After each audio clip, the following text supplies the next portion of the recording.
Welcome to the maths zone. Hello guys, मेरा नाम है हुनरदीप सिंह और मैंने अपनी BSc honours in mathematics Sanskriti college Rajasthan university से की है। आज का लेक्चर होने वाला है मैथमेटिकल रीजनिंग चैप्टर हम पढ़ रहे थे, उसमें आज पढ़ेंगे हम कंजंक्शन कंपाउंड स्टेटमेंट। हमने स्टेटमेंट्स के टाइप देखे थे। कितने टाइप की होती है? दो टाइप की होती है, सिंपल स्टेटमेंट और कंपाउंड स्टेटमेंट। कंपाउंड स्टेटमेंट बनती है, सिंपल स्टेटमेंट ही बनेगी, उनमें कुछ कनेक्टिव लगाकर हम कंपाउंड स्टेटमेंट बनाते हैं। उसमें जो सबसे पहला टाइप है कंपाउंड स्टेटमेंट का, वो है कंजंक्शन कंपाउंड स्टेटमेंट। इसमें देखेंगे कौन सा कनेक्टिव लगता है, ठीक है, और इसका ट्रुथ टेबल भी देखेंगे, सो पूरे डिटेल में पढ़ेंगे। तो देखते हैं कंजंक्शन कंपाउंड स्टेटमेंट। इसको याद रखना, कंजंक्शन कंपाउंड स्टेटमेंट भी कहते हैं, इसको लॉजिकल प्रोडक्ट भी कह सकते हैं, ठीक है। इसका कनेक्टिव क्या होता है, देखो कनेक्टिव कौन सा यूज होता है इसमें। लॉजिकल कनेक्टिव आपको पढ़ाए हमने पिछले चैप्टर में, पिछले लेक्चर में। सो कनेक्टिव देखिए, इसमें लगता है एंड कनेक्टिव लगता है, ठीक है।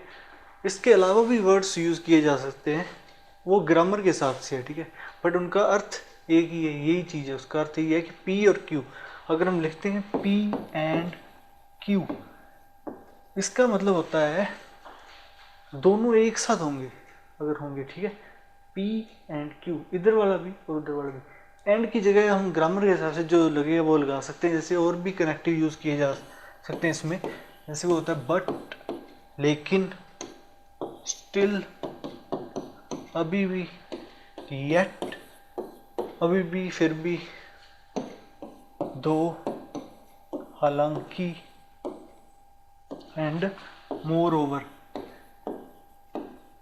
ऐसे मतलब कोई भी वर्ड्स यूज किए जा सकते हैं, इसका मतलब होता है इसके अलावा। तो ये कनेक्टिव भी यूज किए जा सकते हैं एंड की जगह।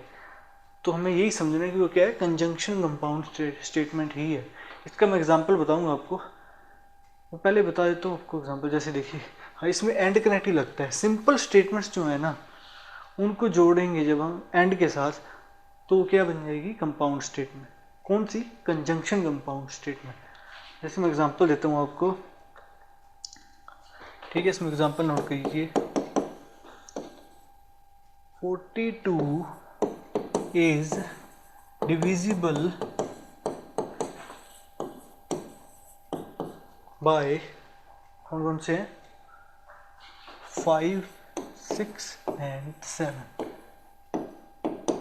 स्टेटमेंट होने के लिए आपको बताया था, मतलब ये फॉल्स स्टेटमेंट है, दिख रहा है, हमें कुछ भी लिख सकते हैं। सो 42 इज डिविजिबल बाय 5, कोमा भी उसी को दिखाता है, ठीक है, 6 एंड 7। तो यहाँ पे तीन स्टेटमेंट्स हैं, देखो ध्यान से। इसमें तीन स्टेटमेंट, पहली statement 42 is divisible by 5, second statement 42 is divisible by 6, third is 42 is divisible by 7। तीनों स्टेटमेंट एंड कनेक्टिव से जुड़ी है, कोमा भी एंड कनेक्टिव होता है, ठीक है, वही चीज़ है। इसका मतलब कि ये ट्रू कब होगी स्टेटमेंट, जब तीन स्टेटमेंट हमारी ट्रू होगी, तब ये ट्रू होगी स्टेटमेंट। ये है कंजंक्शन कंपाउंड स्टेटमेंट, जिसमें कनेक्टिव लगता है एंड। सिंपल स्टेटमेंट है वो, 42 is divisible by 5 simple statement है, 6 से डिविजिबल वो भी सिंपल स्टेटमेंट, 7 से डिविजिबल वो भी सिंपल स्टेटमेंट। उन्हें एंड के साथ जोड़ दिया तो क्या बन गया, कंजंक्शन कंपाउंड स्टेटमेंट, ठीक है। तो इसको एंड इसका कनेक्टिव होता है। इसका सिंबल क्या है, इसको लिखते हैं ऐसे करके, उल्टा वी, ये इसका क्या है, सिंबल है, ठीक है। ये इसका इक्विवेलेंट मैंने बताया था, सेट में इक्विवेलेंट कौन सा होता है, इंटरसेक्शन, बिल्कुल इंटरसेक्शन की तरह काम करता है। और अगर हम अरिथमेटिक में देखें तो इसका इक्विवेलेंट हम कह सकते हैं कि प्रोडक्ट, तो इसे क्या कहते हैं, लॉजिकल प्रोडक्ट कहते हैं, ठीक है। इसको रीड कैसे करते हैं, देखिए ये लिखा हुआ है, जैसे इसे पढ़ेंगे P एंड Q, ठीक है। ये है क्या, ये है conjunction of the statement P and Q, उनका कंजंक्शन, यहाँ हम बोल सकते हैं logical product of P and Q, ठीक है। सो देखते ग्रामर के हिसाब से जो सही लगे वह कनेक्टिव यूज करना है। इनमें से एंड भी यूज कर सकते हैं, ये भी यूज कर सकते हैं, जो ग्रामेटिकली सही होगा वो यूज करेंगे। अब इसका हम देखते हैं ट्रुथ टेबल, देखते हैं, चलो। Truth table. तो सबसे पहले दो, इसमें मान लेते हैं कि दो स्टेटमेंट्स हैं P एंड Q, ठीक है। P और Q दो स्टेटमेंट्स हैं, ठीक है। एंड ये हमारी कंजंक्शन कंपाउंड स्टेटमेंट है। इसका ट्रुथ टेबल कैसे बनाएंगे, पहले P और Q की ट्रुथ वैल्यूज लिखेंगे, उसके बाद P एंड Q देखेंगे, ठीक है। तो देखते हैं, मैंने एक कराई थी ट्रुथ टेबल आपको। तो दो स्टेटमेंट होती है तो कितनी पॉसिबिलिटीज बनी, कितनी रोज बनेंगी, 4। True true true false false true false false, ठीक है। अब इनका रिजल्टेंट क्या आएगा, जब एंड कनेक्टिव लग जाएगा, अगर दोनों ट्रू है तो हमारी स्टेटमेंट ट्रू होगी। एंड का मतलब ही वो होता है कि इधर वाली भी उधर वाली दोनों ट्रू होनी चाहिए, तब वो स्टेटमेंट ट्रू होगी। एक भी अगर फॉल्स होगी, भले इधर फॉल्स हो जाए भले P फॉल्स हो जाए, वो स्टेटमेंट हमारी फॉल्स हो जाएगी। अगर दोनों फॉल्स है तो फॉल्स होगी। तो एक ही कंडीशन है जिसमें कंजंक्शन कंपाउंड स्टेटमेंट ट्रू हो सकती है, वो है कि P और Q जो कंपोनेंट स्टेटमेंट है, ये भी याद रखना, जो कंपाउंड स्टेटमेंट में जो कनेक्टिव के साथ सिंपल स्टेटमेंट जोड़ दिए हैं, तो उन सिंपल स्टेटमेंट को हम कंपोनेंट स्टेटमेंट कह देते हैं उस कंपाउंड स्टेटमेंट की, ठीक है। तो ये सिर्फ एक ही कंडीशन में ट्रू हो सकती है P एंड Q, जब उसकी P और Q कंपोनेंट स्टेटमेंट दोनों ट्रू हो, ठीक है। तो ये है ट्रुथ टेबल।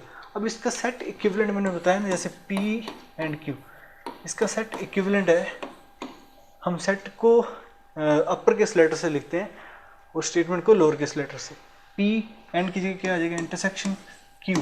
अब इसका वेन डायग्राम भी बनाते हैं, जैसे दिखा देता हूँ मैं। इसका मतलब वही है, मैथमेटिकल लॉजिक में जो चला सेट थ्योरी, ये इक्विवेलेंट है, मतलब इसमें सारे कुछ इक्विवेलेंट, इनका अर्थ एक ही चीज़ है। तो देखिए P Q, P intersection Q, वो कौन सा एरिया था ये, तो ये इसका वेन डायग्राम भी बन गया, ठीक है। सो आगे हम देखते हैं, एक पॉइंट है, एक पॉइंट है, don't think that a statement with and is always a compound statement, ठीक है। मतलब मैं क्या कहना चाह रहा हूँ, हमेशा कोई स्टेटमेंट में अगर एंड लगा हुआ है ना, तो वो जरूरी नहीं कंपाउंड स्टेटमेंट हो। उसको ध्यान से देखना कि वो कंपोनेंट स्टेटमेंट टूट भी रही है या नहीं, वो एंड के उसका मीनिंग कुछ और भी हो सकता है वहाँ पे, तो हमें थोड़ा सा ध्यान से देखना होगा। इसका एग्जांपल मैं बताता हूँ आपको, जैसे एग्जांपल है, अब मिक्स, देखिए एग्जांपल देखिए, मिक्सचर ऑफ water and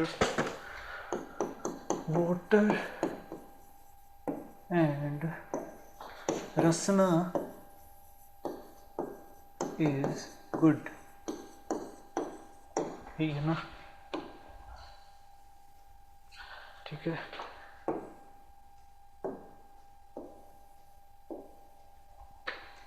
अब ये देखिए, इसमें एंड लगा हुआ है, क्या इससे हम फर्दर तोड़ सकते हैं क्या कंपोनेंट स्टेटमेंट्स में। यहाँ पे एंड का मतलब वो नहीं है, यहाँ पे देखिए इसको हम तोड़ सकते हैं, ऐसे लिखेंगे, एक स्टेटमेंट बन जाएगी, mixture of water is good, mixture of Rasna is good. No, जो कंपोनेंट स्टेटमेंट्स बननी चाहिए उनका अर्थ निकलना चाहिए, अपने में वो स्टेटमेंट होनी चाहिए, ठीक है।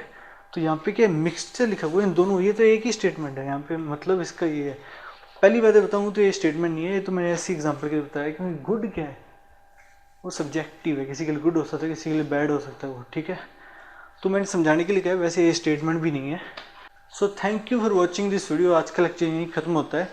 आज के लेक्चर में हमने पूरा कंजंक्शन कंपाउंड स्टेटमेंट पूरी डिटेल में पढ़ाया, उसका कनेक्टिव क्या होता है, उसके एग्जांपल दिए, कब वो कनेक्टिव की तरह बिहेव करता है, कब नहीं करता है, एंड की जगह कोई और भी कनेक्टिव यूज़ किए जा सकते हैं जो ग्रामर के साथ सही होंगे। ट्रुथ टेबल देखा, उसका सेट इक्विवेलेंट देखा, उसका वेन डायग्राम देखा, पूरा डिटेल में कंजंक्शन कंपाउंड स्टेटमेंट बता दिया। अगला लेक्चर जो होने वाला है वो होगा डिसजंक्शन कंपाउंड स्टेटमेंट, ठीक है, जो लॉजिकल सम भी कहते हैं उसे, ठीक है। ये लॉजिकल प्रोडक्ट है, वो लॉजिकल सम भी कहते हैं उसे। सो अगर आपको वीडियो अच्छी लगी हो तो लाइक शेयर और सब्सक्राइब कर देना, और नोटिफिकेशन की घंटी दबा देना, ताकि मेरे आगे आने वाले वीडियोज़ का नोटिफिकेशन आपके पास सबसे पहले आए। तब तक के लिए बाय।